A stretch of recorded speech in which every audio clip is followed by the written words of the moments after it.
answers there. Yeah, just look at her eyes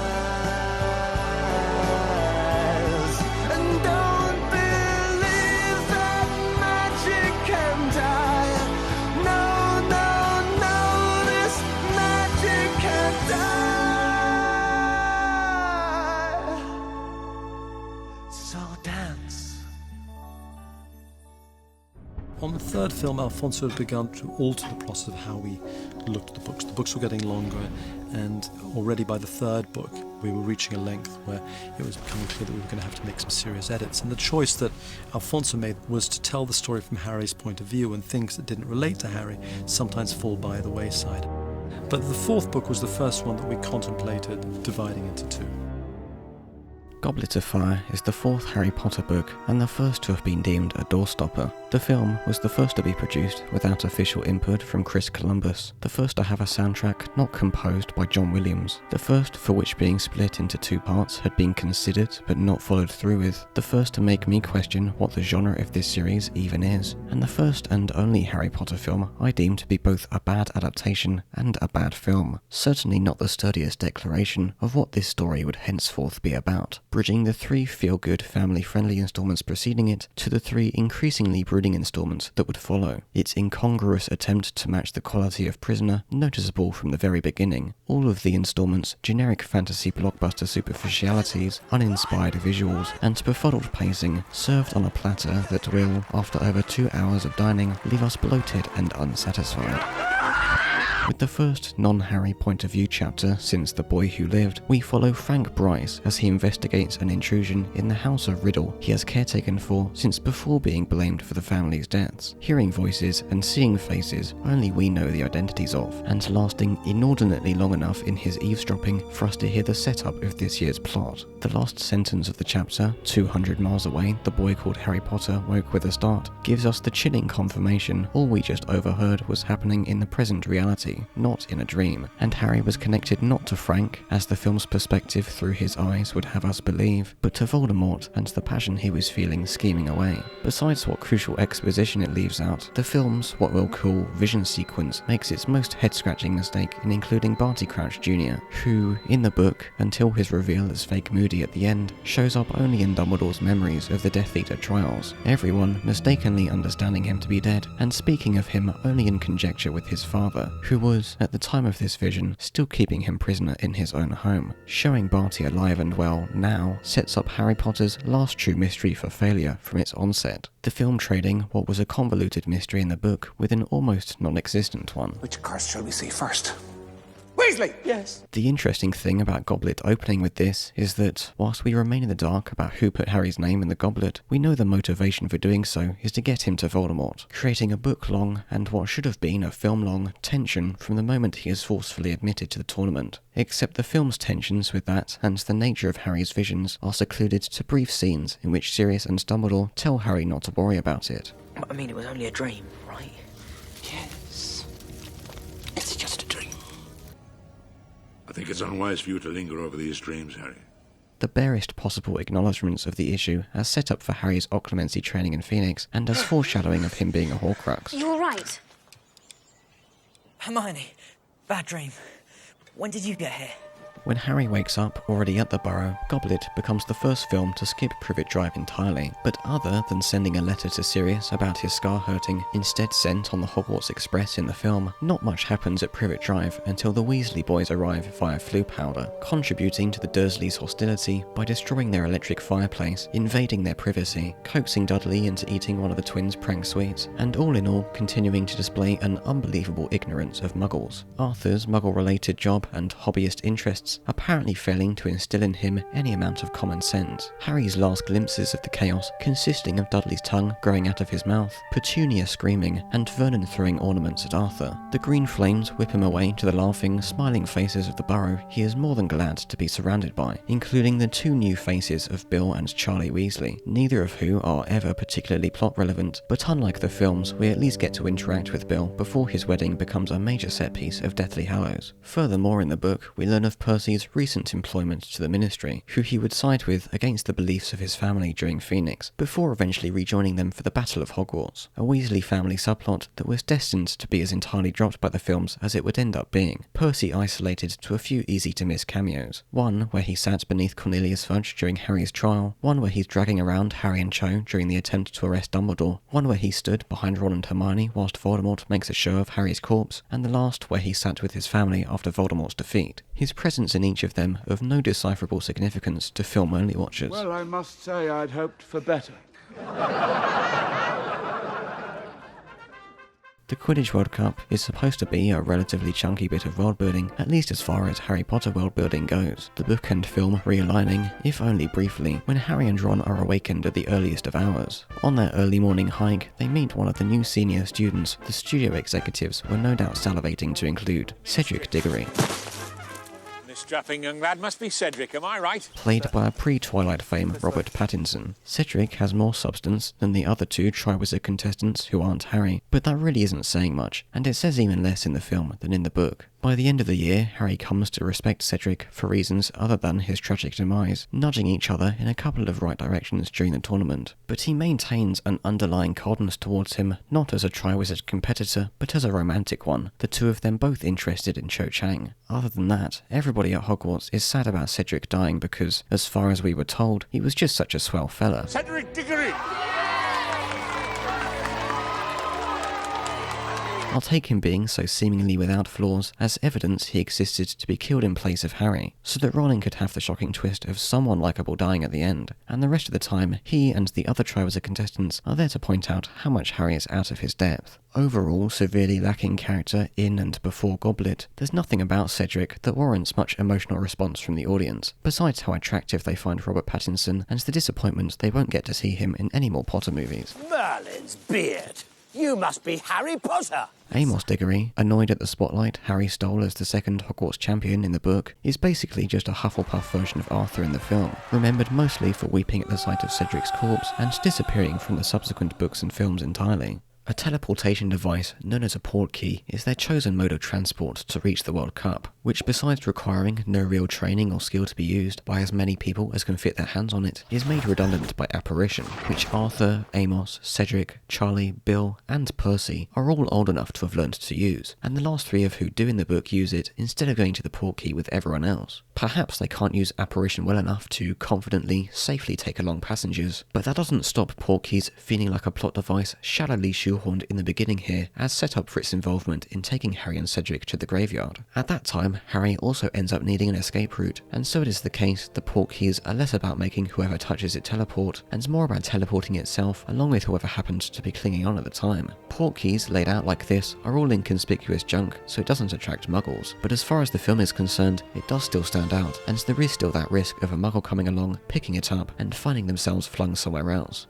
Not that letting go of a Portkey mid-teleportation and flying out into the vortex seems to do much displacing harm, if the film's dramatised lack of magnetisation is anything to go by, though it being so potentially disorienting and visually loud minimises what could have been some benefits of using it over apparition, the disorienting loudness of which depends on the skill with which it is performed. As for the details particular to the Triwizard Cup Portkey, that's a whole nother mess. As Lupin explains in Phoenix, it's more than a life's worth to set up an unauthorised Portkey, so perhaps the Ministry is notified or has some other way of tracking when a Portkey is created or used, similar to the underage trace. And the Triwizard Cup was already a Portkey when Barty placed it in the maze, and he simply altered the order of locations it would teleport to, going undetected by the Ministry, explaining why, when Harry grasps the Portkey a second time to escape, he is taken to the spectator stands it was originally meant to teleport to first, and excusing the plot hole of why Barty didn't, at any point during the year, turn something random into a Portkey and hand it to Harry. Though I'm not sure why a Death Eater would care about breaking the law, or getting caught breaking the law for such an important mission. Unfortunately, to accept this teleportation queue alteration theory, you do have to ignore what Barty himself confesses to having done with the cup when placing it in the maze, making good use of the practice Rowling's arbitrary magic mechanics continue to give us. A little of the World Cup festivities are shown in the film on their short walk over to the tent, for which Harry can't help voicing, upon seeing how much larger on the inside the tent is, how much he loves magic. I love magic. A dialogue insecurely ensuring we, the audience, equally understand how much we love magic, almost 4 years into our being a part of this world, in which we have alongside Harry seen plenty more impressive spectacles than a larger on the inside tent. Ludo Bagman, of complete absence in the film, makes his first appearance here in the book. His job as the head of the Department of Magical Games and Sports, putting him in the narrative limelight for the durations of the World Cup and Triwizard Tournament. We know Bertha Jorkins' disappearance is linked to Voldemort, which when mixed with Ludo being her boss, the misunderstood suspicions of Ludo's past affiliations with Death Eaters, and his generally laid-back attitude, puts him on this book's list of potential antagonists, and the potential culprit of who put Harry's name in the goblet. He doesn't really contribute anything to the plot, besides being a red herring, and even then he's among the least suspect culprits mulling about Hogwarts, disappearing from the series after this year after fleeing the country from goblin deck collectors. The bet he had made about Harry outright winning the tournament, not tying with Cedric as he would go on to do, having no relevance to anyone besides Fred and George, who spend much of their year trying to confront Bagman about the money he stole from their bet of who would win the World Cup, and eventually finding funding for their business when Harry gives them the entirety of his Triwizard winnings. For what were more likely budgetary reasons than time-related ones, the main event of the World Cup is massively cut down in the film, the match skipped over in its entirety after several minutes of anticipation, and the pre-match performances consisting only of a firework leprechaun for Ireland and Victor Krum flying in front of a billboard of himself for Bulgaria. Our gang also seem to have gotten the leftover seats at the very top of the stadium, but it hardly obscures their vision of the field, and in the book, they're actually sat in the VIP box, along with the Malfoys, Cornelius Fudge, the Bulgarian Minister for Magic, and the Crouch family's house elf, Winky, who is saving the spot Mr. Crouch would be sat, if not for it already being occupied by a mind-controlled, invisibility cloak-hidden Barty Jr. Ireland's gold-reigning leprechauns and Bulgaria's hypnotically attractive Vila go beyond their pre-match performances in the book, cheerleading their teams to the point of indiffering with the match, and respectively remaining loosely relevant through their magic gold disappearing and Fleur Delacour having Vila heritage, intensifying her spotlight as the only female Triwizard contestant, though her personality and those of the other champions are already so watery before going through the film's filters that we learn next to nothing about them or their schools, serving as superficially exotic foreign exchange students to entertain Hogwarts' most gossipy teenagers. In the book, there's at least some sense the contestants bond over the course of their shared experiences facing the tournament's monstrous challenges, with Dumbledore's end-of-year speech echoing the ever more important unification the tournament was meant to have been about all along. But even then, they regress to non-existence outside of Krum and Hermione's off-screen romance, Hagrid and Madame Maxine's giant diplomacy, and Fleur and Bill's wedding. Rowling claims there are 11 wizarding schools registered with the International Confederation of Wizards across the world, most of them with such questionable geographical placements they must either be at constant overcapacity, absolutely enormous to not be overcapacity, or indicative of their surrounding countries having wizarding populations disproportionately smaller than the UK's. The film exacerbates this by making Durmstrang and Bergsbotong single-sex schools, unlike their co-ed book counterparts, or at least by suggesting them to be single-sex by the visiting students all being one of the two. In other words, male students around France and female witches around Scandinavia who wish to attend a magic school must travel further than their opposite sex, just like those from countries that for whatever reason don't have a nearby school of their own and might have to go to one where every other student speaks a language different from their own. But no matter, the other foreign exchange students exist merely as backup dancing caricatures of their school's champion, Bergsbotong entering the Great Hall with an effeminate butterfly farting harmonisation, and Durmstrang juxtaposing them with breakdancing, stick flailing and pyrotechnics.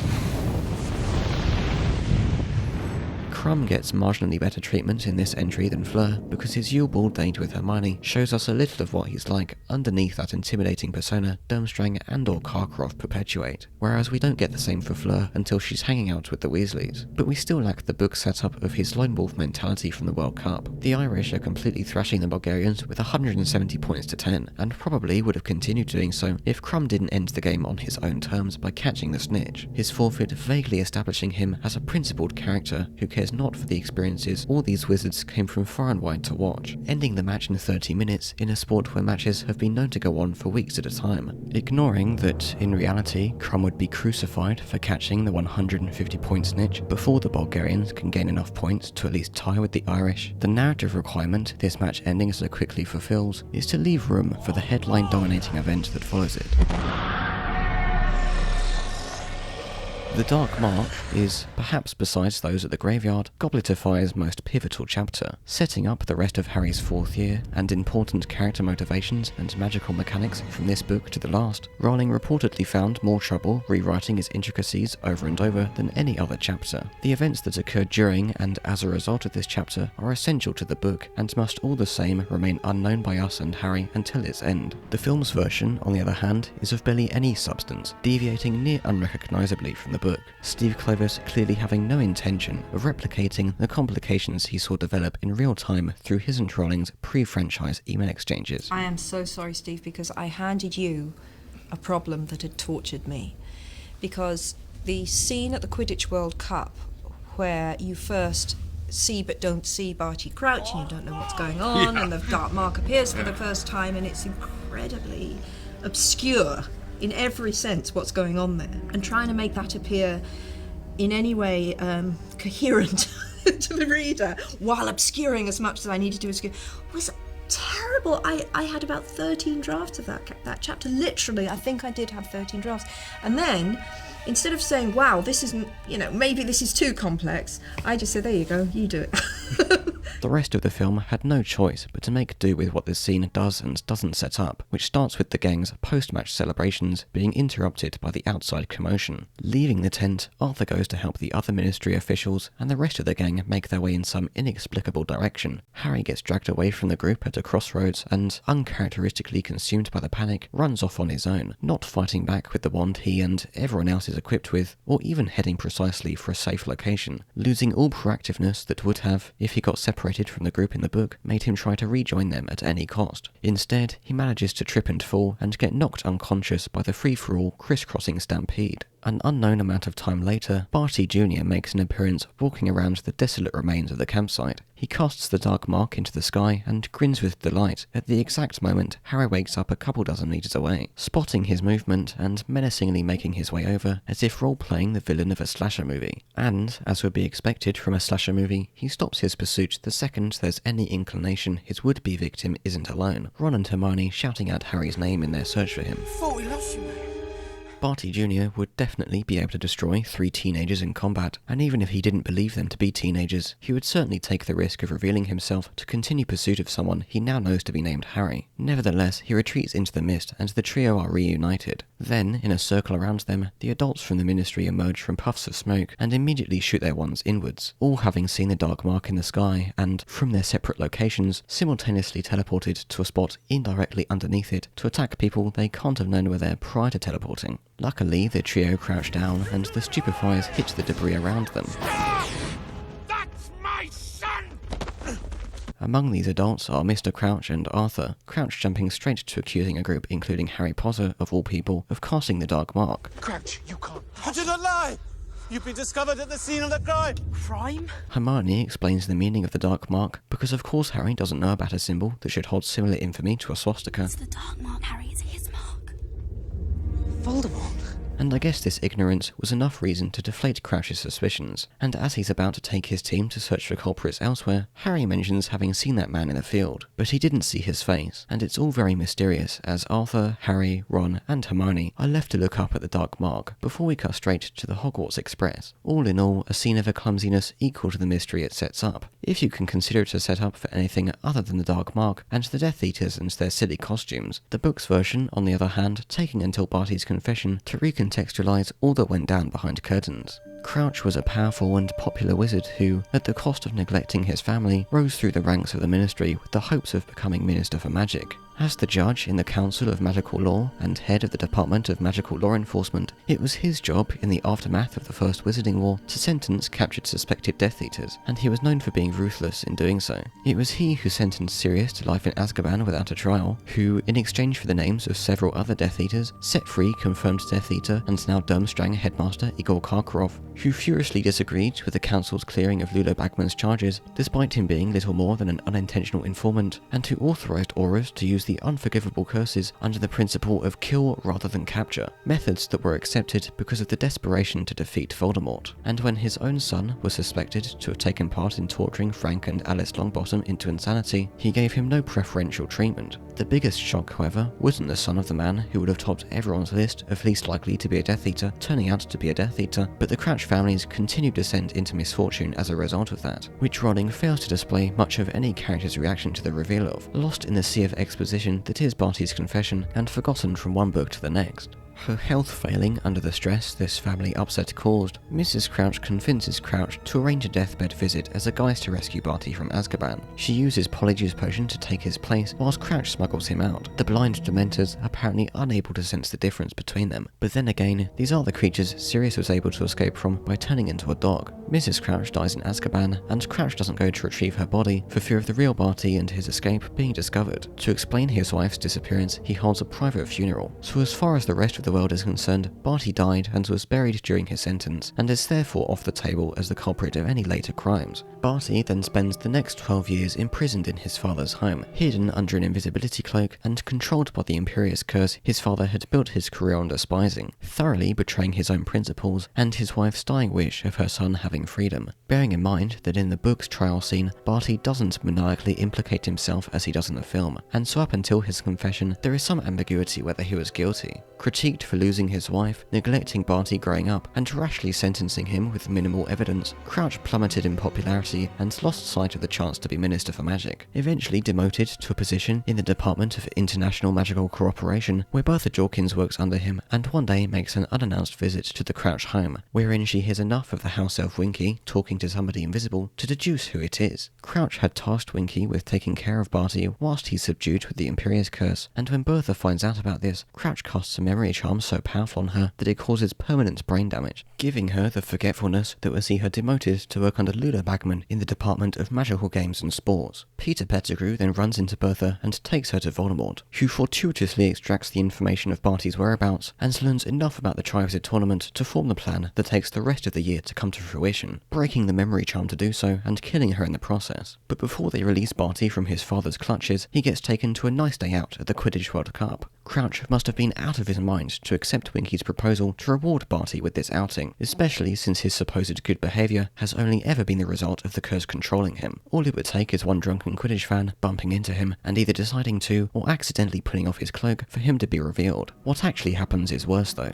Crouch stays in his tent during the match and Barty takes his place in the stands. Winky is so afraid of heights that she spends the match covering her eyes and therefore fails to see Barty reach forward to steal Harry's wand from his pocket, having temporarily broken free from his father's Imperious Curse as well as whatever other precautionary binding spells were restricting him. Harry doesn't realise his wand is gone until the Death Eaters attack later on, foregoing checking whether it was still within his back pocket when leaving the stadium, in what would be the wizarding equivalent of checking whether one still has their phone or wallet. Barty of course still has Harry's wand when the Death Eaters attack, and when Winky is leading him away from the camp into the same woodland area Harry, Ron and Hermione come across Draco during their escape, he uses the wand to cast the Dark Mark. The trio actually hear him shout this spell, and soon enough find themselves on the receding ends of 20 Ministry wands, blasting stunning spells into the woods. 2 of these manage to hit and stun both Barty and Winky, but not before Barty could drop the wand for Winky to pick up. And because Barty is still under the cloak, none of the investigating Ministry officials discover him lying on the ground next to Winky. This is the dilemma Crouch is in, not wanting his son to escape or be discovered for fear of what it would mean for his reputation.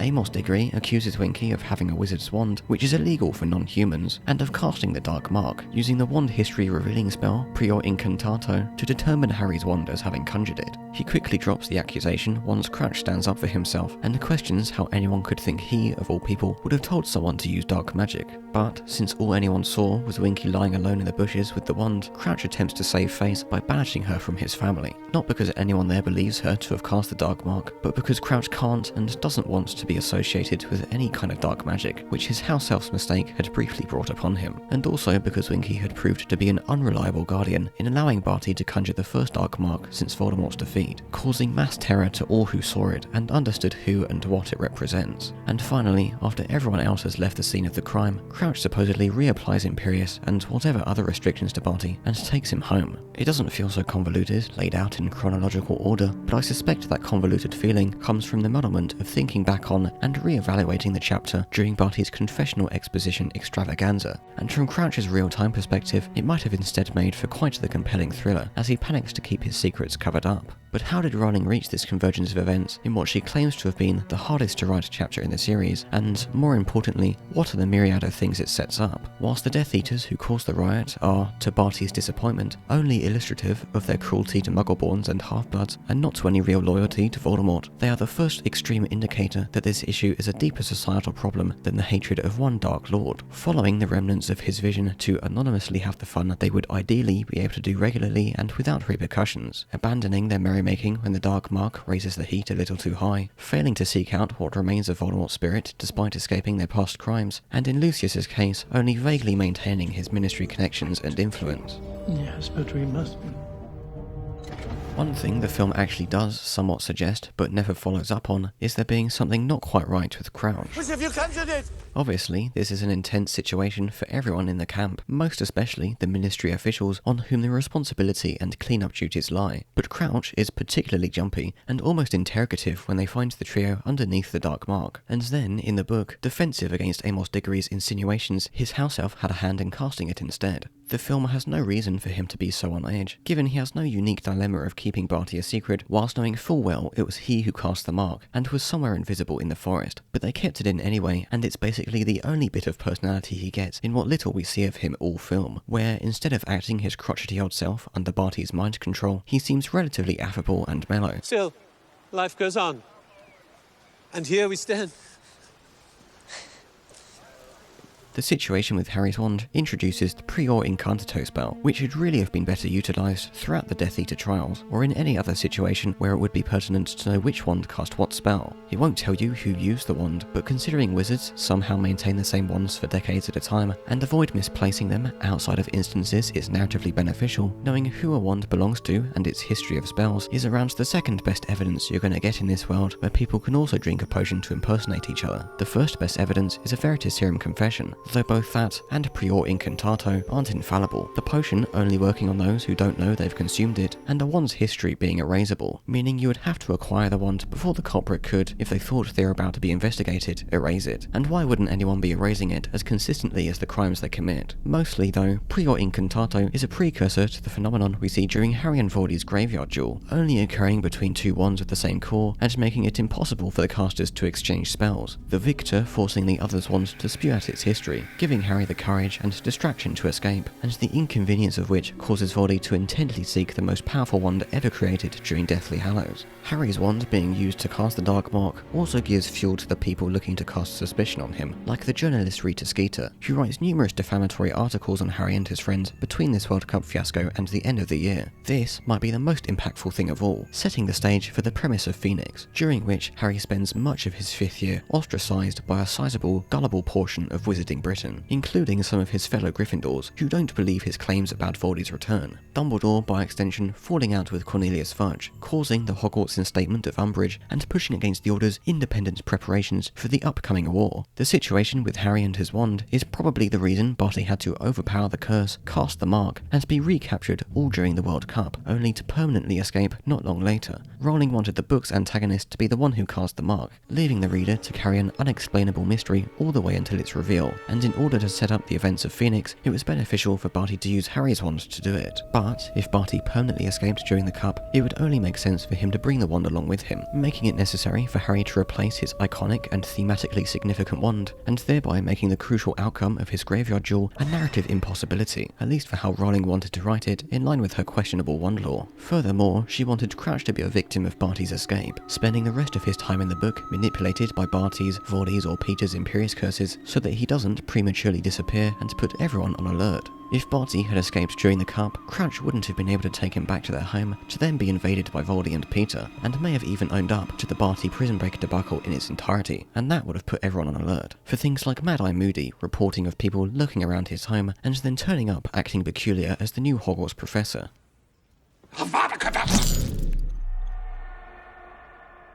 And, as a bonus, with Crouch's motivations in relation to Barty going unexplained, Winky's harsh dismissal seems even more out of left field, piquing the interest of Hermione, from whose perspective Winky was mistreated for the mere unfair crime of holding a wizard's wand, and spurring her into starting a character arc that would last from here to Hallows. The things that we lost were not necessary to the central plot. I know there are things in both Goblet and Phoenix. I'm going to defend all of the other books to the hilt, but in both Goblet and Phoenix, there was stuff to lose. I know it. The thing that I slightly regretted in Goblet was S.P.E.W. Hermione's mad campaign to liberate the house elves who actually didn't want to be liberated. Hermione's S.P.E.W. arc isn't a huge part of the book, but it is the kind of thing the film would have to go out of its way to accommodate, coming across as padding because, besides Winky's dismissal, it has little overlap with other Goblet plot threads, and by the end of the series barely reaches a defined conclusion. This passion of Hermione's was probably something she had been subconsciously building up the longer she spent in the wizarding world, reading everything she can about every subject, and this year just had those few extra nudges to tip her over the edge. The first nudge was Winky at the World Cup, probably the first house elf Hermione had seen, since only Harry interacted with Dobby during Chamber, and the second nudge happens during the Hogwarts feast. After the yearly sorting hat ceremony, everyone tucks into the food, and nearly headless Nick mentions the feast nearly didn't happen after Peeves caused a ruckus and badly upset the house elves in the kitchens. House elves who, among other things, work to cook such breakfasts, lunches and dinners as the professors and students dine on each day.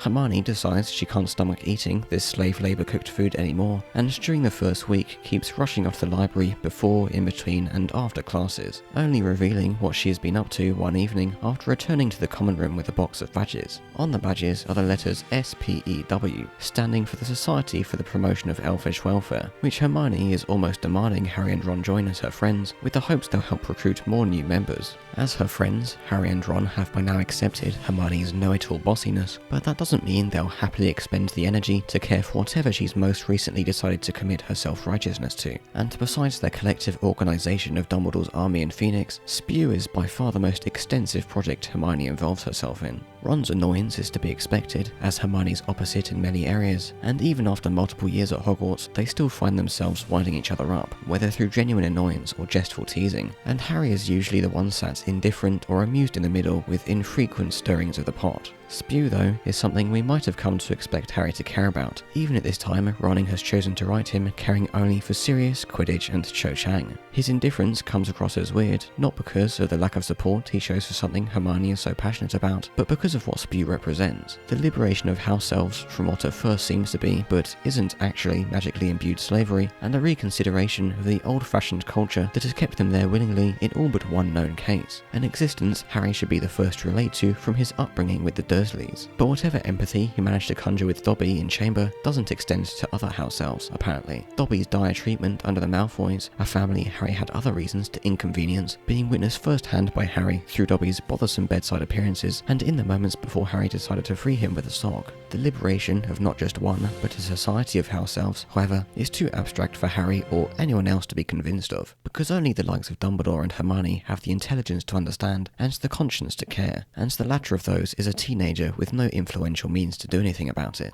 Whilst less outspoken than Ron's annoyance of what he sees as a futile waste of time, having grown up in the wizarding world and know nothing different than house elf slavery being a-okay because the house elves themselves claim to be happy with it, Harry is just not interested in hearing about or being involved in S.P.E.W. And the biggest S.P.E.W. related set piece in Goblet is when Hermione drags them down to the Hogwarts kitchens and they see the at least 100 little elves working there, a scene the visual effects department would have been relieved to see on the chopping board, though it's a shame Harry's sweet reunion with Dobby and the rest of his scenes until Hallows, at which point they took a better late than never approach to including him again, get cut out along with it. In Goblet, he helps Harry compete in the second task with Gillyweed. In Order, he tells Harry about the Room of Requirement. But if these details were going to be included, regardless of Dobby's exclusion, you can't be too mad about Neville being the replacement, each contribution slotting nicely into his character. The Gillyweed one might even make too much sense, as it's perfectly plausible Neville would know of and tell Harry about them of his own volition, instead of Barty staging a conversation for Dobby to overhear, and Dobby deciding to steal one from Snape's cupboard, as is the case in the book. And the film still stays in line with the idea Barty is pulling the strings by him giving Neville the herbology book.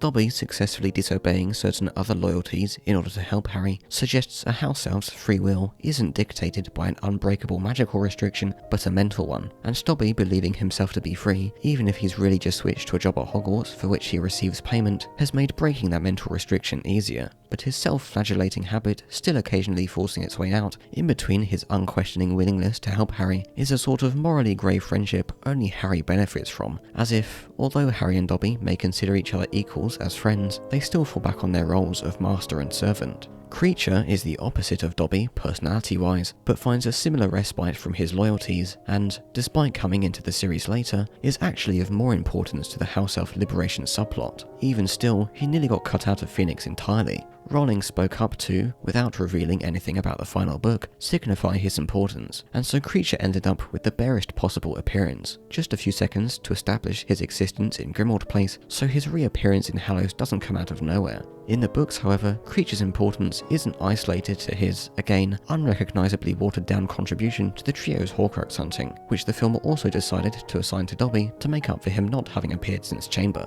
Along with Grimmauld Place and all it contains, Harry also inherits Sirius's deep dislike of Kreacher, wanting nothing to do with him after his involvement in luring Harry to the Ministry and getting Sirius killed. During his time hiding at Grimmauld Place, Sirius only perpetuated Kreacher's dislike of him, leading the grumpy old pureblood-loving elf to escape through a loophole and provide the Black family's closest relatives, who happen to be Death Eaters, with sensitive Order information. Hermione, on the other hand, had all along been sympathetic to Kreacher despite his racist derisions, and through pressuring Harry and Ron to treat him nicely, managed to turn him around to help them at the start of their Horcrux hunting quest. After deducing that the initials RAB, written on the note left with the fake locket and on one of the Grimmauld bedroom doors, refers to Regulus Arcturus Black, they ask Kreacher what he knows about the real locket. This backstory is what reveals Voldy's ignorance of house elf magic, one of many things he overlooks that cause his downfall, Dobby helping the gang escape Malfoy Manor, and Kreacher causing him to lose track of one of his Horcruxes, having taken the house elf to a cave wizards must physically traverse to test the emerald potion defending the Horcrux, abandoning him to succumb to the potion once satisfied with the results, only for Kreacher to teleport out and to his master Regulus, who, upon hearing what happened, goes back to the cave with Kreacher and sacrifices himself to the potion to retrieve the Horcrux, replacing it with a fake and telling Kreacher to leave with the real one and to destroy it. Sure, Kreacher could have just teleported Regulus out along with him, but I won't get into that. The point being that house elf magic is very convenient indeed, and serves this purpose of Voldy's superiority complex coming back to bite him decades later. Kreacher may have long ago given up trying to fulfill his master's dying command, but after Sirius threw away all the family memorabilia he was hoarding, and Mundungus Fletcher's ransacking included stealing the real locket, he's thrilled to be presented with the fake locket as thanks for his help, and through the trio's continued nice treatment, quickly warms up to their presence, not only succeeding in capturing Mundungus without the help of Dobby, as the film decided was the case, but stopping referring to Hermione as a mudblood, and serving them breakfast on the morning they would break into the Ministry. Unfortunately, due to the mess that became that Ministry incursion, which included compromising the Grimmauld Place Fidelius charm, they couldn't return to Kreacher in the book, who rather than switching sides, as he had done against Sirius before, shows up out of nowhere to lead the house elves in the final battle of Hogwarts. Where did it lead? Well, I suppose you could argue it led kind of in a convoluted way to Dobby's death. It gives that some flavour you do a because lot of that you in the books. You set things up very early, so they pay off 3 or 4 books later. I wanted the reader, maybe the younger reader, to understand when Dobby chooses to die that way. Wow, you know, he's from an oppressed minority, many of whom wouldn't have even chosen not to do their domestic servitude. So wow, what a great guy Dobby was. I feel, you know, that was so. I suppose there was a lot of that in there. The sparsity of Rowling's development of the house elves goes hand in hand with her questionable handling of the significance of their situation, with the excuse that can be attributed to a great many of the vaguely developed things in the series being that everything is seen through Harry's point of view, and Harry always has other things on his mind. If one thing's for sure, it's that Deathly Hallows Part 1 misses the point by having Dobby dress, and eventually die, in the same filthy rags he wore slaving under the Malfoys, long after gaining freedom, and in the books amassing quite the wholesome collection of odd socks, hats, and other items of clothing, some of which he was directly gifted for Christmas, and much more of which he found lying around the Gryffindor common room, where Hermione had left them for the other elves to stumble across. Her intention of them inadvertently freeing themselves surely being a misunderstanding of the house elf clothes gifting mechanic, only because if it did work that way, then elves would be in constant fear of picking up any clothes. Nonetheless, the elves don't fall for this method of Hermione's, and, insulted by her strongly worded opinions, leave the Gryffindor After Dark cleaning to Dobby, cleaning across the rest of the castle throughout the series in enough numbers you'd think they'd have plenty of run-ins with nighttime prowling students like the trio. Unlike how Dobby revels in his freedom, Winky spends the entire time we read of her, post-Crouch family expulsion, a depressed alcoholic. She's constantly ashamed of this behaviour of Dobby's, and is always one trembling breath away from bursting into tears, traumatised because she truly believes her expulsion and loss of purpose to have been her fault, as all other house elves besides Dobby would also feel in her position. Dobby still glorifies wizards, given they show him the slightest bit of kindness, so it's not like he's entirely free of whatever this mindset is that has plagued hundreds of years of generations of house elves, such that working at Hogwarts for a salary has made Dobby an outcast amongst the others, not because they're jealous of his salary, but because they really believe him to be the antithesis of their existence. Ultimately, Hermione goes about S.P.E.W about as naively as you'd expect a 14-year-old to do so, unsurprisingly unsuccessful in getting any of her friends interested, or in making any progress with the things she alone decides to do, changing Harry's opinion on Kreacher, eventually proving disproportionately effective than her earlier methods of trying to trick the elves into accepting clothes. Narratively, Winky needed to exist to enable the Barty Crouch plotline, needed to be expelled for Hermione to start S.P.E.W, and for Crouch to lack the help of her house elf magic, and then needed to remain loyal enough to Crouch long after her expulsion to not give up the secrets surrounding Barty until his confession. But just Winky being so willingly indoctrinated into self-slavery wouldn't make sense, so every other house elf, even the ones who have worked masterless at Hogwarts for who knows how many centuries, are identically indoctrinated, all besides Dobby, who they're all disgusted by. But then, in the final book, the most pure-blood loving house elf we see in the series, through being treated more kindly by his new master and the friends of his new master, is compelled to lead an army comprised mostly, if not entirely, of the Hogwarts house elves in the final battle against the witches and wizards who would otherwise have been the primary recipients of their kowtowing. For a book series with one of its undercurrent themes being to not just fight bad people, but fight the bad system that creates those people, there's certainly something missing to bring it all together, at least in regards to house elves. This, more than anything, is why the filmmakers had the foresight to cut out S.P.E.W, and the bystander, all along entwined with S.P.E.W to unfortunately get cut out along with it, is all it reveals about Hermione. And it gave Hermione a dimension that she hadn't quite had hitherto. But this was about something else. This was quite altruistic. She was the first one to show political awareness, and Ron, who has always taken this completely for granted, that's how it is, they work for us, yeah. You know, this says something about Ron, who's actually a very sympathetic character, but has always assumed that was just. But it's great. It's a great tension. It's a great tension between the two characters. Harry and Dobby in Chamber turns out to have been a prelude to a story that exists because of Hermione, and only links back up to the destiny the trio collectively create through her character. And that stands true whether you consider S.P.E.W the platform for an authentic desire to right a systematic wrong, or the short-lived hobby of a sanctimonious teenager, whose opinions on the matter only seem so separate from those of her peers because she's Muggle-born, with the rest of the school thinking it a joke, and even Hagrid being of the mind that it's okay because the house elves seem happy enough. The whole arc of her failing, realising it's not going anywhere, and then quietly continuing her sympathies to the result of making a small difference that goes a long way, contains a whole lot of dimensions to her character the films never replace. The academically gifted, socially aware supermodel of the films pales in comparison to the girl in the books, who has to learn her way out of self-righteous insufferability to do good by the things her heart was always in the right place for. My parents are dentists. More of Hermione's dimensions are explored in the events encompassing the Yule Ball, included in typically less detailed fashion in the film, because it featuring the first real forays into romance makes one of the book's primary attractions, and because they can make a big enough spectacle out of the party to rival those of the action scenes. Teenagers receiving the news they would not only have to find a date to attend the ball, but dance on a ballroom floor with their date, with the unfamiliar students of two foreign schools also in attendance, goes down about as well as expected. Why do they have to travel in packs? How are you supposed to get one of their own to ask them? As its introductory chapter is titled, the ball becomes a sort of unexpected task for in this case everyone to overcome, and going hand in hand with the Triwizard Tournament, it's also the first Yule Ball to occur in centuries. You had to get these kids who would be completely abandoned to the music.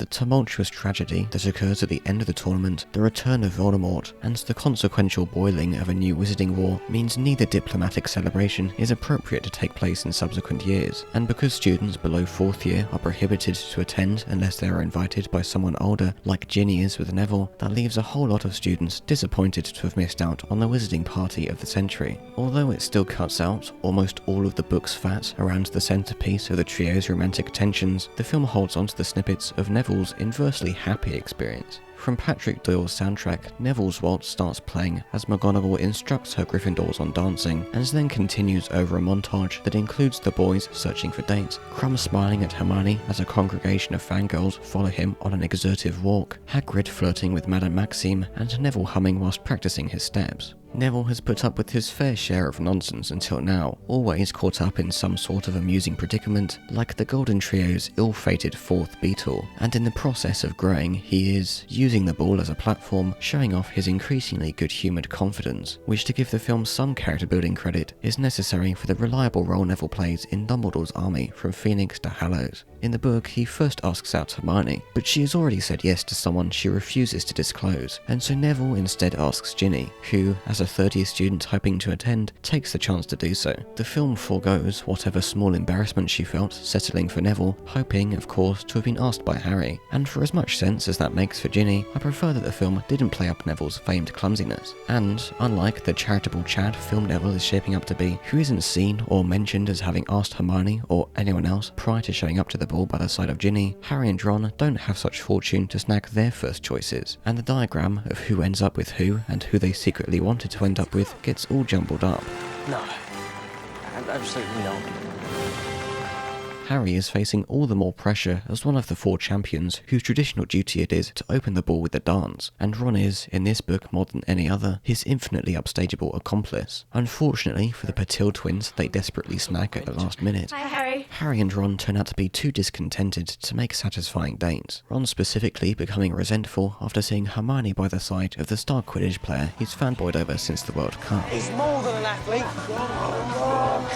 He's an artist. But her bombshell entrance isn't quite so impactful in the film, where Emma Watson's attractiveness outshines book Hermione's nerdiness, such that Hermione, turning up looking so glamorous in a pretty pink dress with neatly tied up hair and perfect makeup, doesn't contrast her usual looks as much as book Hermione showing up in a blue dress, free from a tangled mess of curls, and with her front teeth adjusted to an ordinary size as a result of Draco hexing them to grow abnormally long, and her tricking Madame Pomfrey into overshrinking them down past how they had been originally. After opening all their Christmas presents, Harry and Ron meet Hermione in the common room, they go to eat breakfast in the Great Hall, return and spend the rest of the morning in an unusually populated Gryffindor tower, filled with anticipatorily rowdy ball attendees who would otherwise have gone home for the holidays, and then return to the Great Hall for lunch. Hermione spends the afternoon watching Harry and the Weasleys snowball fighting, until leaving them to get ready for the ball 3 hours before it's due to start, 2 hours before the others would depart for the same reason, and waving away Ron's last query of who she's going with. Nobody was growing so self-conscious as Ron, not least of all because of the sorry state of his dress robes, but what was really weighing on his mind remained to be Hermione, who is nowhere to be seen on their way down into the common room or further down into the entrance hall, where everyone's meeting and waiting for the Great Hall doors to be opened. From outside comes Karkaroff and the Durmstrang students, led by Krum and a pretty girl in blue robes Harry doesn't recognise. Only when McGonagall calls for the champions and their dates to wait to one side of the Great Hall entrance so they can ceremoniously enter after everyone else is sat down inside, does Harry recognise the girl in the blue dress to be Hermione. Many an entering student shoot glances at Hermione on their way past, mostly of disbelief, but it takes until the champions enter the hall for Ron to notice her with a resentful disbelief of his own. Much of the impact of her reveal comes from the long build-up of Ron failing to find out who she was attending with, but in terms of the actual reveal, the film scene of Hermione turning the corner and coming down the stairs has a smaller scale glamour of its own that allows us to, for just a minute, focus only on Hermione, free from the ostentatious noise of everything else.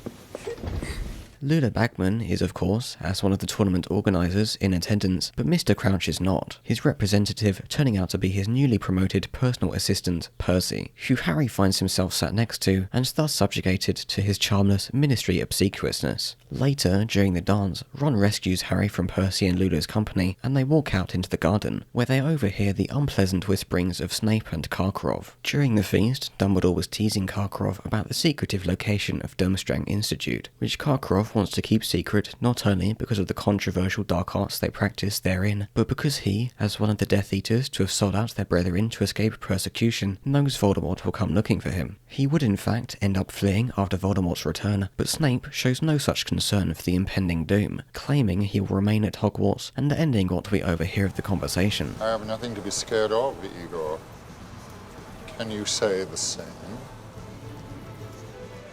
Harry and Ron then stumble across another eavesdropping opportunity in Hagrid and Madame Maxime. Harry trying to distract himself by looking at a beetle Hermione would later discover to be Rita Skeeter in her animagus form, but proving unable to ignore the revelation Hagrid is half giant, and Maxime's sudden coldness to Hagrid's assertions that she too is half giant. Harry does his best to avoid looking at Cho and Cedric throughout the night, for the most part succeeding until, during everyone's exit, Cedric approaches him to give a hint about taking the egg to the prefect's bathroom. Ron, on the other hand, spent a good bit of time sulking about Hermione and Krum. Ron tries to mask his jealousy by accusing Hermione of fraternising with the enemy, suggesting Krum only chose her to get closer to Harry as another one of the champions, which it wouldn't surprise me to be a motivation of Karkaroff's, but Krum has plenty of moments where he proves himself earnest. If how persistently Ron asked who she was attending with wasn't enough, Hermione knows Ron well enough to have expected at least some jealousy from him during the ball, yet she still finds herself taken aback by his bitter words. Their melodramatic avalanche occurs at the ball's end, Harry, in the book, returning to the common room to see Ron and Hermione red-faced and yelling at each other from several metres apart, and Harry in the film catching the stray bullets of Hermione's wrath as she shouts at the boys to go to bed. Staging this climax in the public space of the entrance hall, and Hermione being so disproportionately angry, is itself a betrayal of Hermione's character, making her seem unhinged besides Ron's bitterness and Harry's bewilderment, almost comically talking down to them like children, rather than ultimately validating her side of the story by pointing out that Ron should have asked her to go from the beginning and not as a last resort. And despite Ron thinking Hermione missed the point in saying he should have claimed her before anyone else, it's clear to Harry that Hermione is the one showing understanding and acceptance of what reasons the both of them had, if any, to be angry, the nuance of which is lost by the film's overall distrust of their audience's ability to pick up subtler emotional cues. Hermione probably feels that, for as much as Ron's jealousy ruins the end of her night, they were now on the same page, carrying on as if the argument had never happened, but some events during the second tournament task would stir things up yet again.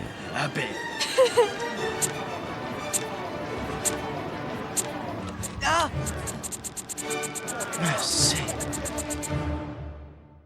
Fleur is thankful for what Harry has rewarded many points for, the moral fibre to save a hostage that wasn't his own, and kisses him on the cheek, and then does the same to Ron, little help that he was. And Hermione, saved many minutes ago by Krum, has a clear view of this kiss and of Ron's enjoyment of it, the real kicker being that Krum had used this moment of leaving the lake, in which they were as close to each other as they were going to get under Karkaroff's gaze, to invite her to visit his home in Bulgaria over the summer. Although everyone is too occupied with cheering for Harry for Krum to re-engage Hermione with this conversation, she had just seen Ron receive a kiss from Fleur Delacour, of all girls, despite her being right there next to him, after having herself received an enticing proposition from someone who has continued to express feelings for her alone.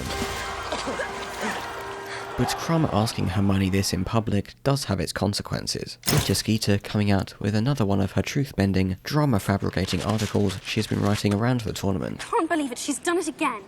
Though merely an obligatory comedic relief in the film, and somewhat of a precursor to the annoying evil Umbridge juxtaposes with her demeanour, Skeeter's journalism in the book is more than deserving of its infamy, taking one step too close to the sun by targeting Hermione's relationships. Hermione eventually figures out Skeeter's secret to overhearing such private conversations as she and Krum had at the scene of the second task, despite being seemingly absent from said scene, is her unregistered animagus form of a beetle, revealing on the train ride back to King's Cross Station that she has captured Skeeter in this beetle form inside a jar. This glass imprisonment and continued blackmail of Skeeter is one of two moderately dark things Hermione proves capable of during Phoenix. At least Skeeter serves the purpose of advertising Harry's real experience at the graveyard, for which she amends the Luna and uses the conspiratorial Quibbler magazine her father edits, but Hermione's other moderately dark inaction is comparatively purposeless and frankly quite cruel, neglecting to tell anyone signing the parchment to become a DA member that they were actually signing a magical non-disclosure agreement, one which still relied on each member's honourability not to disclose the army's secrets, but would punish and reveal any who did, a jinx without a counter, or which Hermione refuses to give the counter for, that goes on to inflict Marietta Edgecombe's face with a thick layer of pimples. Hermione should have disclosed this detail before or after everyone signs the contract, if not for morality's sake, then for the sake of it actually functioning as a deterrent. Without the knowledge of potential punishment, the jinx just serves as a constant reminder of one's betrayal after the fact, as it ends up being for Marietta, whose face Harry notices to still be covered in pimples, or the scars where pimples had been, the following year. Anyway, it really speaks to Skeeter's influence that her article, despite publishing in Britain's least credible news source, manages to turn so many around on Harry during Phoenix. The potential lethality of her fly-on-the-wall data collection and disregard for her victims' feelings, seldom established in the films, in which her already meagre screen time drops so far off the face of the earth after Goblet, it's obvious she was just another box for them to tick. Her face, on the inside cover of The Life and Lies of Albus Dumbledore during Hallows, of almost no significance, as not only has her influence not been distinguished enough to affect even Harry's perspective of the recently deceased headmaster, but the biography and what it puts into question about Dumbledore is itself of less significance. However, for as singularly influential Skeeter is in the books, for a wizard known mostly for writing sensationalized gossip, she almost wasn't a character at all, her enlarging puzzle piece diminishing the need for another one by the name of Mafalda, who, until getting edited out by Rowling, posed as Hermione's Slytherin academic rival and eavesdropper, the issue that most likely led to her removal being that even if she learnt to turn into a buck animagus to spy on private conversations, her gossip wouldn't have enough influence to affect the plot. We took my film to show Warners who guard the soul of the whole thing and make sure that you don't stray too far, which you always have to do, which is always a nervous occasion because you don't know how they're going to respond. And Warners saw it, and Alan Horn, who's the head honcho, said, "It's long, but that's all right. It's pretty violent at times, but that's all right. It's actually rather black and scary at times, but that's all right." And he just kind of ticked all the boxes. And so it's great when you get the people who pay the checks to actually get the number of this thing for which they have paid so colossally. Who at Hogwarts is meddling with Harry is, as usual, the book's mystery. However, this time, Rowling chose to go all out with what would end up being the series' last proper mystery, before taking the biggest step in its narrative diversion. The trio can hardly be called active participants in unravelling the mystery, but the presence of multiple potential culprits beats them yet again blaming Snape, Draco, or no one in particular. Like Philosopher's Chamber and Prisoner before it, and even more like those that would follow it, Goblet is more of an amalgamation of foreshadowings and unanswered magic-related plot details than something as primarily focused on a mystery as an Agatha Christie novel, which for as long as these latter Potter books are, is I guess what happens when mediocrely blending the genres of mystery, boarding school drama, romance, and fantasy into a tween-age story. One of Harry Potter's distinct selling points had from the beginning been the Cluedo-esque playground Hogwarts provides for its entry-level mysteries, with the characters aging for each year of a boarding school education, securing a wide-aged demographic, and the fantasy elements that fall into what are referred to as urban fantasy, contemporary fantasy, or low fantasy, providing enough flavourful details to secure the series' longevity without discouraging fantasy dislikers. This combination is decently balanced enough in the first 3 books for an exorbitantly large fanbase to have been set in stone.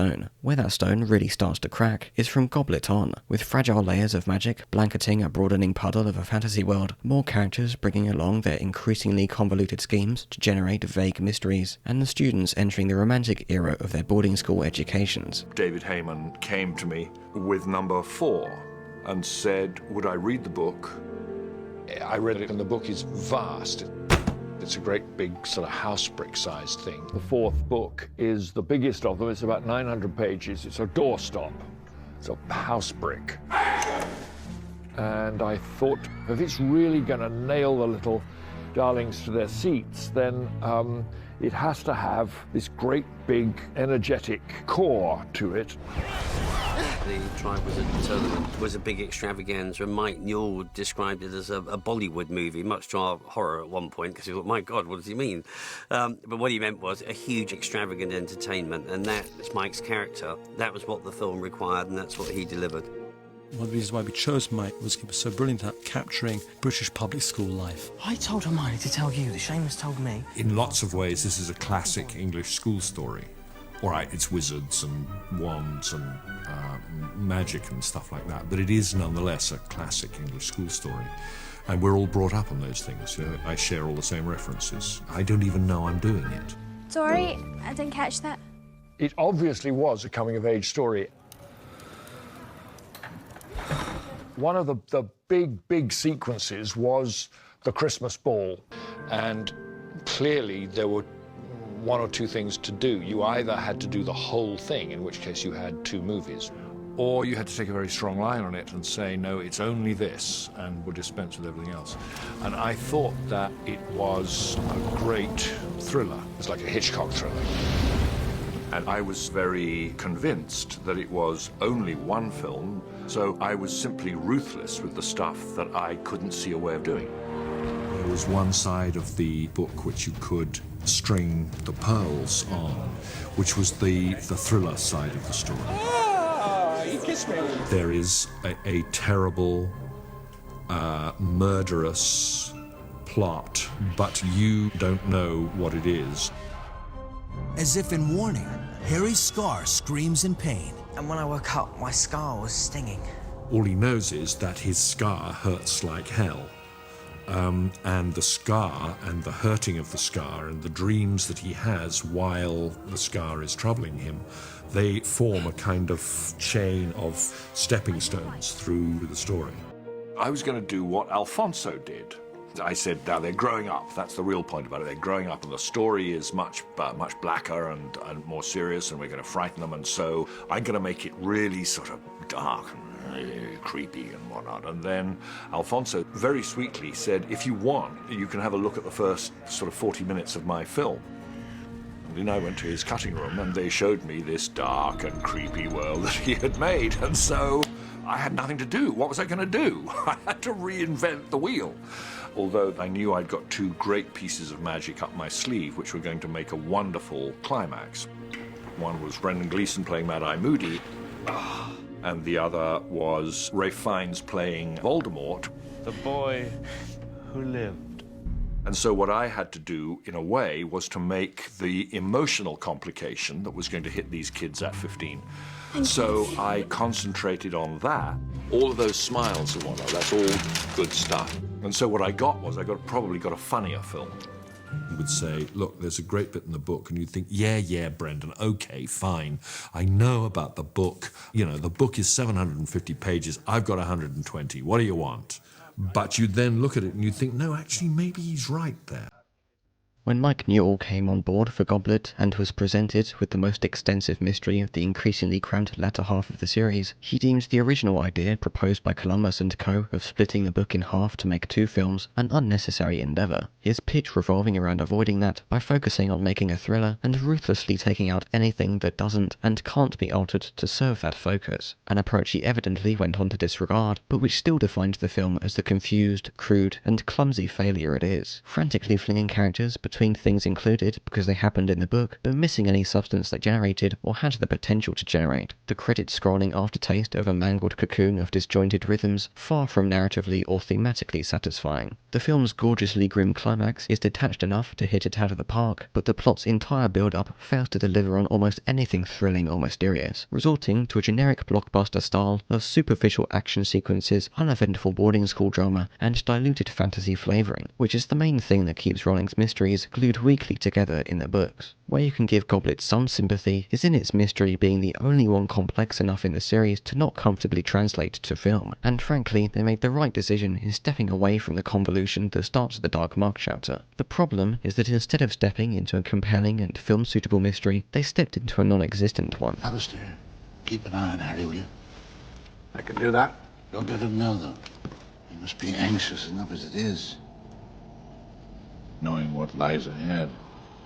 The red herring we're meant to think is flying under the radar as a possible culprit of putting Harry's name in the goblet is Ludo Bagman. The implications his presence always brings of trying to help Harry win the tournament, later revealed to have been because he was betting heavily on Harry winning, distracting us from who would be, if his authenticity weren't affirmed by Dumbledore and every other professor, the most obvious candidate of Mad-Eye Moody. As part of its sorry attempt at a whodunit story, and in the absence of Ludo Bagman, the film only had Karkaroff left to push as a red herring, inventing a tiny snippet of a cutaway of him closing himself inside the Great Hall with the goblet. That, paired with our learnings that Karkaroff was, and possibly still is, a Death Eater, indiscreetly implied in the book by his and Snape's discussions during the Yule Ball and during one of his potions lessons, and in the potions pantry encounter in the film, leads us to presume Karkaroff entered Harry's name under orders from Voldemort. He might have worked perfect in the chief red herring role if the film's suggestions weren't so feeble and few and far between, and if his largely inconsequential tampering wasn't so obviously, more than any sinister reasons, the first of several rule-breaking precautions he and Madame Maxime took to gain advantages in the tournament, in this case ensuring his star pupil is chosen as the Durmstrang champion.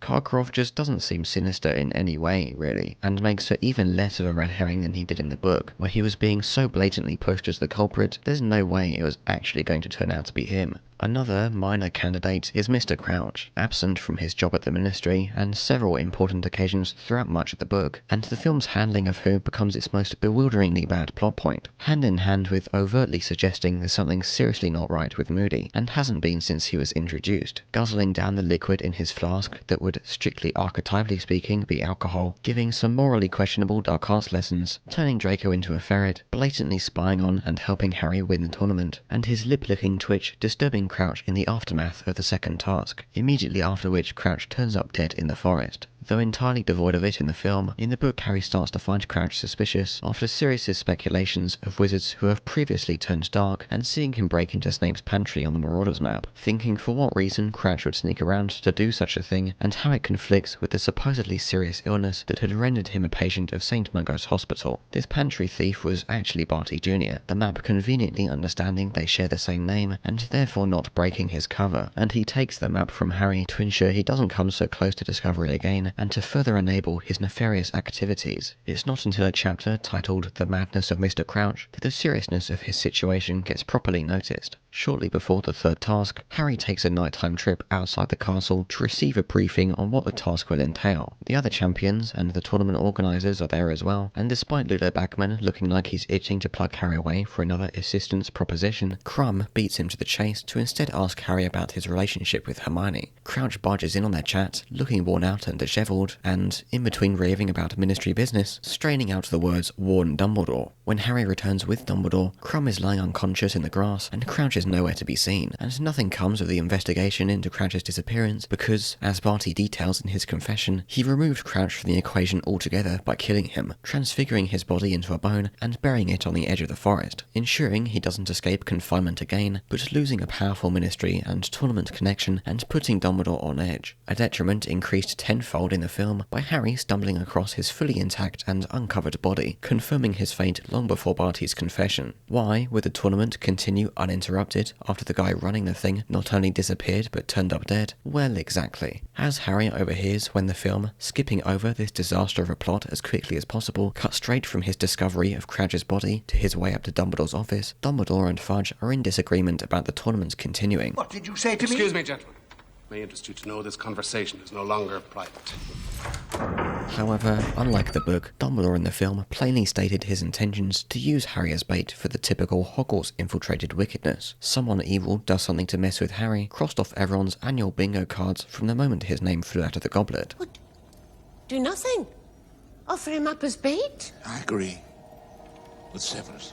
Hogwarts may provide Dumbledore with the control to keep Harry safe, letting him get closer to danger than possible anywhere else, and the other professors may acknowledge and trust Dumbledore's assessment of the danger, but to confirm his manipulative intentions out loud is a bit far-fetched and indicative of Dumbledore's uncharacteristic derangement in this film in particular, no longer reluctantly allowing Harry to compete whilst somehow blind to the obvious culprits, as already conflicted with his previous displays of wisdom and prediction in the books, but throwing Harry to the wolves without a plan and taking next to no action to help him. The icing on the cake is how far Barty manages to go uncompromised as the moody imposter. It was already unbelievable enough Dumbledore didn't notice or take action against him, but the film adds another layer of unbelievability with Crouch, free from the Imperius he was imprisoned with in the book, not noticing anything either, at least not until Barty slips up by licking his lips, and realises the mistake he made by the epiphany it sparks in Crouch's eyes. I guess it's until that point never crossing Crouch's mind what his Azkaban escapee son might be up to, because surely the film wouldn't leave a blank space of nonsensicality between Barty getting dragged out of the courtroom and appearing by the side of Voldemort. And they say I'm mad! No light is shed on how little Crouch does or doesn't know in the minute amount of screen time he is given, in which he so scarcely resembles his book counterpart. The only reason he's left to be called Barty Crouch Sr. is to sentence his son to Azkaban in that courtroom flashback. The sequence of scenes it's contained within being another one of the film's many convolutions I have a bone to pick with. When Harry is left alone in Dumbledore's office and the sweets Dumbledore offered him to partake in eating attack him, he stumbles back against a wall that opens up to reveal Dumbledore's pensieve, the flashback still floating around inside.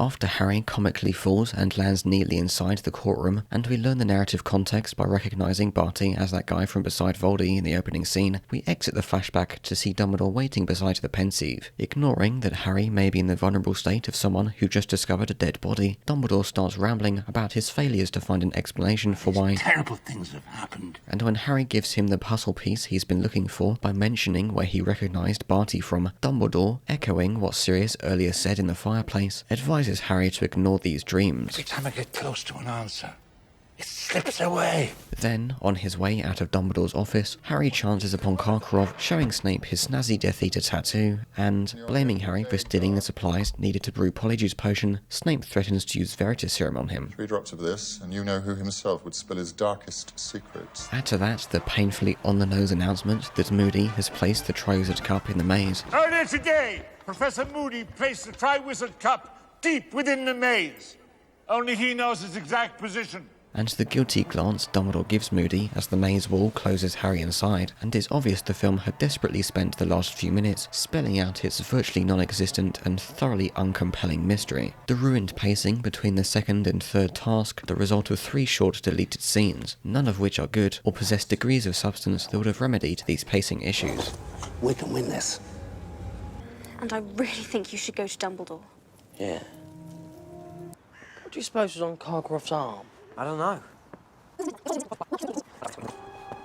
Something's coming closer. I can feel it.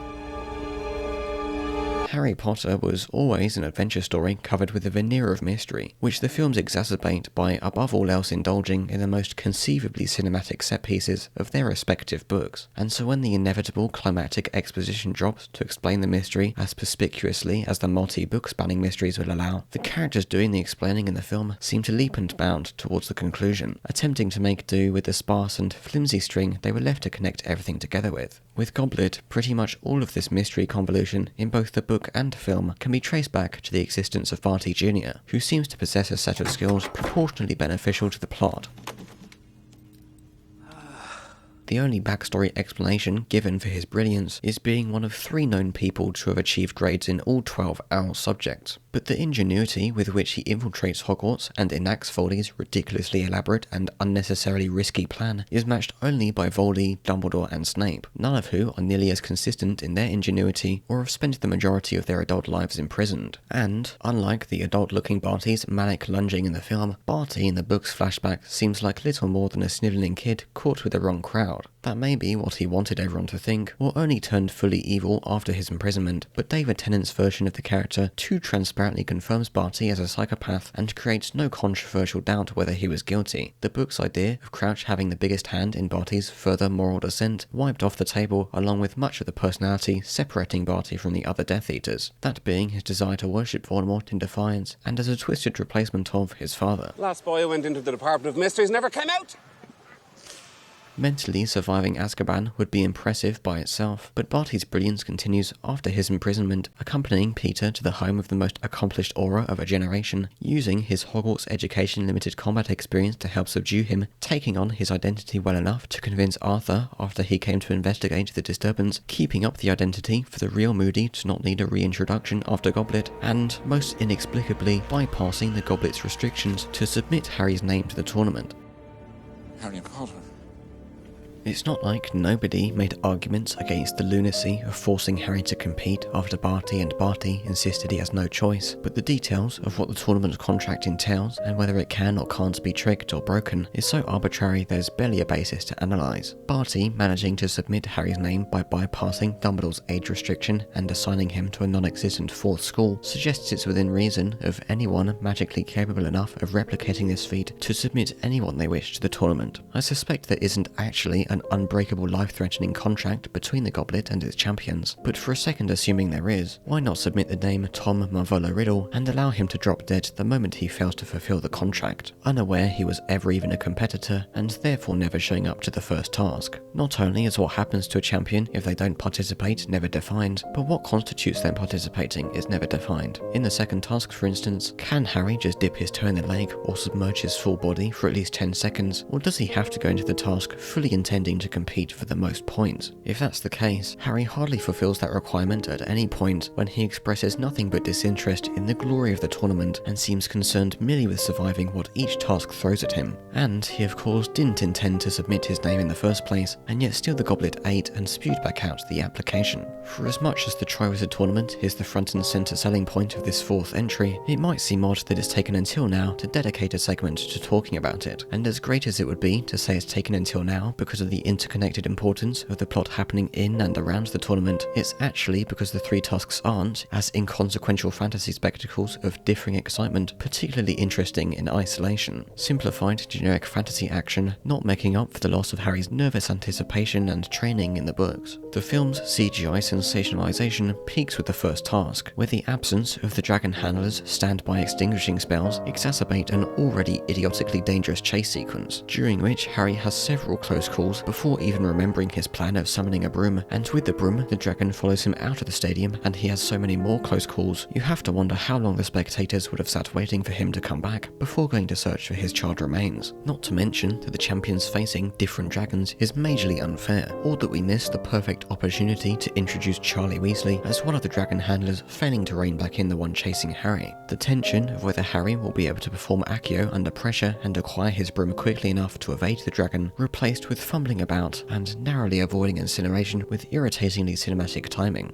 The first task may very well have needed spicing up to align with the lengths and scales of the other two, but there's now such an imbalance in how close Harry comes to dying between them that they can only be considered similar in the spectators not seeing 90% of what's going on. I guess they at least got to see the three dragons preceding Harry's, and the little they did see of Harry's is still more of a show than the still body of water and rows of hedges they stood around to stare at for hours in the second and third tasks respectively. Harry, going into the second task so underprepared, like his quiet waiting for the other champions to fight their dragons, is the main source of tension up until he enters the water. The trio somehow failing to find a water-breathing solution Harry can learn in time for the task, and Dobby waking Harry up to give him gillyweed and a panicked explanation of what the task entails, he rushes down to the lake, unaware the hostages aren't really at risk of drowning. There's no such clarification of this fact in the film, but as safe as the hostages may be floating deep in the water in the book, it's still an uncomfortable thing to force them to get involved with, and what danger the champions are in is again questionable. The Grindylows attacking Harry before he finds the hostages and preventing Fleur from doing so enough to remove her from the task, Moaning Myrtle floating around as an impromptu guide to point Harry in the right direction towards the Mer people, who prevent Harry from taking more than one hostage until he threatens them, and are, if Dumbledore receiving an explanation after the task is anything to go by, the only set of eyes the spectators have on what goes on in the lake, and then Harry's water breathing running out on the home stretch, just about re-emerging before running out of air in the book, but resorting to propelling himself up with a spell in the film. As basically an hour-long treasure hunt set in Harry Potter's most rarely seen fantasy environment, and by far the most visually interesting task in the film, in spite of its simplicity, there's a missed opportunity to create a psychological and Lovecraftian-esque horror atmosphere by hinting at the presence of the giant squid. Even if the squid is as friendly as its rare book appearances make it seem, it would be nothing short of thalassophobia triggering to see a giant tentacle slither past the murky depths behind or below Harry. Not that I expect such fantasy variety and subtlety from the film, most blatantly supported by its uninventive third task, doing away with the compilation of obstacles from the book, for which Harry practices a bunch of spells to overcome, and replacing them with the very walls of the maze itself. Getting consumed by the hedges seems more traumatizing than physically harmful, and easily escapable by using a cutting spell or running away, and so the only thing of note the task has left in the film is the idea the champions will lose themselves, as in uncharacteristically fight against each other, as Dumbledore warns them of at the last minute, and which contradicts the cooperation between schools the tournament exists to accommodate. Putting the camaraderie built up by the shared experiences of the previous 2 tasks to the test isn't a bad idea, and if not for Krum, the champions may very well have found solidarity as a team of 4, as opposed to Harry and Cedric only finding it at the finish line. But maybe Dumbledore cryptically insinuating what will happen as though fighting each other is what's required to win isn't the best advice, especially suspecting what's at stake with how Harry fares in the task as he does. Assuming Dumbledore doesn't just allow Harry to get whisked away before his eyes, he remains noble enough not to provide himself with a more advantageous spectator experience, stuck staring at the hedge with everyone else as a narrative consequence of nobody knowing what occurs in the maze until Harry returns with Cedric's corpse.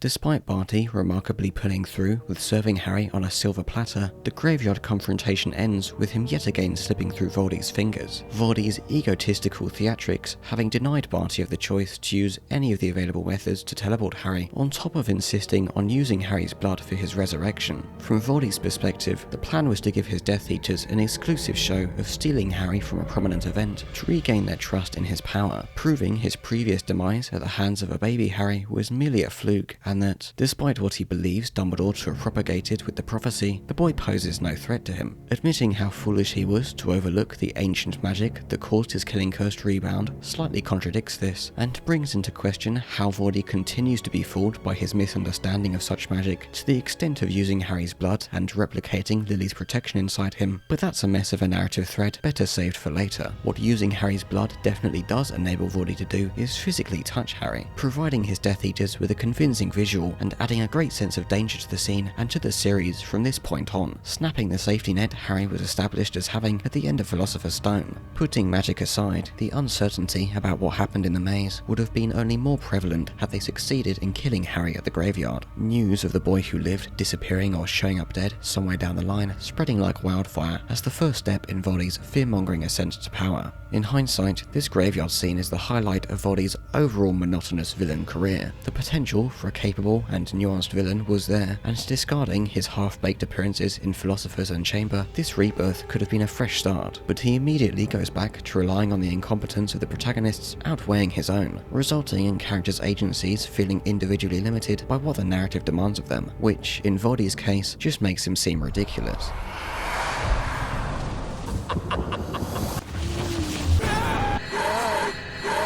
Exacerbated by the film's removal of his backstory during Half-Blood Prince, without which we're barely painted a picture of how he became so conceited and why that would lead to his downfall twice in the span of 20 years. Ralph Fiennes was our first choice, frankly our only choice. He has the ability to inspire such fear with so little. No matter how unhinged Ralph Fiennes can act in the role, just that alone won't stay frightening as long as genuine magic and strategic competency. But even in the absence of the latter, we barely get any of the former, as outside of this metamorphosis he instructs Peter to perform, the hand he grants Peter for performing it, the duel with Dumbledore in Phoenix, and his fighting several professors at once in Hallows, we're mostly only told of the unique dark powers at his disposal. Nevertheless, the graveyard is one of the most intense and momentous set pieces in the books and films. Radcliffe gives his most commendable performance yet, as Harry musters the courage to emerge from behind the tombstone. In the book, as part of Barty's unforgivable curse lessons, Harry proved to have a talent for resisting the Imperious Curse that can be used to control people, most fortuitously resulting in Harry resisting Voldy's Imperious Curse and therefore enabling his escape from the graveyard. In the film, where no such lessons or talent is mentioned, Harry's wand saving him instead should have been even less of a possibility than it was already, relying on him having the wand equipped, accurately using it to combat Voldy, and none of the other Death Eaters interfering, their wands having no such sibling restriction as causes the Priori Incantatem phenomenon between Harry's and Voldy's. The most annoying thing about Priori Incantatem, surprisingly, isn't how cheesy it is in its marred Deus Ex Machina, nor how Dumbledore fails to explain its significance at the end of the film. Priori Incantatem. But how its magic beam effect gets conflated with the lazy additions of mistakably similar effects in later films, a complete dilution of any potential the magic combat has that requires next to no choreography. In the same way the incantationless bullet spells everyone increasingly loves to throw at each other do nothing but strongly impact whatever they hit.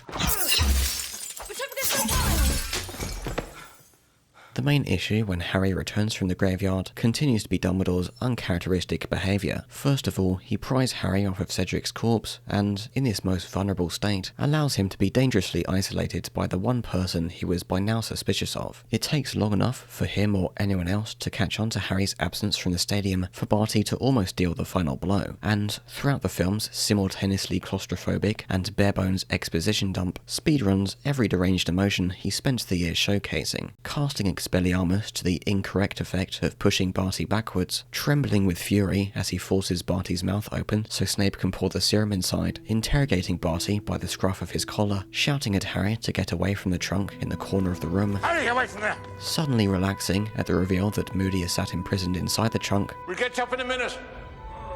but the next moment turning around in shock at the sight of Barty's polyjuice wearing off, grabbing Harry's lacerated arm to for some reason give Barty proof of Voldy's return, and then dragging Harry out of the office with the line, Personally, I've never had much time for heroes. as if that isn't an insensitive denial of his and Harry's entire relationship. Barty Crouch Jr. Much of Dumbledore's formidability in the books he has no issue expressing with a calm wisdom, as is one of the most entertaining things about his interactions with antagonists, and the serum should in no way work on Barty under such conditions as it's used in the film, requiring the subject to be unaware they've consumed it, as the book abides by with it being poured into Barty's unconscious mouth, and with him answering Dumbledore's far longer string of softly interrogative questions only after waking up and in a sort of compliant daze. What exactly happens to Barty after his confession is the film's immediate next blunder. Send an owl to Azkaban.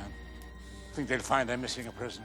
Dumbledore says to send word to Azkaban to supposedly send Barty back to the cell he once inexplicably escaped from, but when the rest of the prisoners rotting away there are broken out during Phoenix, Barty is nowhere to be seen and doesn't re-enter the plot. This is because, in the book, before he can be sent back to Azkaban, Barty receives the magical lobotomy of a Dementor's kiss after Cornelius Fudge brings a Dementor into interrogation with him, the Dementor, I guess, thanklessly helping Voldy tie up his loose ends. This might not make the greatest case for Barty not having existed only as the linchpin of Voldy's return, but at least his influence gets written off. After leaving Barty's office in the book, Harry is taken to Dumbledore's office, where the conversation they have shines an engrossing light on Dumbledore's two coexisting sides, the wise, pragmatic strategist and the empathetic guardian, all far more important than his awkward, departing ramble about having once burned his bed frame curtains. Set them on fire in my 4th year. Dumbledore ends their office conversation by explaining why Priori Incantatem occurred between Harry and Voldy, and sends Harry to sleep in the hospital, where he's awoken by McGonagall's appalled reaction to Fudge having allowed a Dementor to kiss Barty, and Fudge continues to cowardly deny Voldy's return before dropping off Harry's Triwizard winnings on his way out. When just the Order members remain in the hospital, Dumbledore kickstarts the parting of ways between the Order and the Ministry by sending Sirius to round up the old crowd, and sending Snape to take his place as a Death Eater double agent. Almost losing the fight against the tears waiting to break free, all of the memories of the night rush through Harry's mind until Hermione, slamming her hand down on the windowsill, startles his and Molly's embrace apart, and the book continues to wind down with an exhausted grief in the last weeks of school that remain, during which the worst thing Harry goes through is meeting the only two people more miserable than he is, Mr. and Mrs. Diggory. This time is important for the reader to, like the trio, reflect on what's happened and what may be to come, and no matter the faults it fell into along the way, the book manages to end having tied a preserving enough set of bows on all of its plot threads. The film, on the other hand, through the tonal inconsistency of trying to be both poignant and uplifting, ends up emotionally whiplashing the audience. The prospect of Voldy's new reign of terror passed off with a sort of nervous giggle, whilst the chipper departure of the foreign schools plays at odds with the unusually declamatory eulogy it seems to have immediately followed. Maybe everyone else is oblivious enough to get on with their goodbyes, but Harry, Ron and Hermione have been at the forefront of Voldy's schemes since their first year, and their comprehension of how different life will from this point on be really isn't expressed with a contrastful enough degree of solemnity.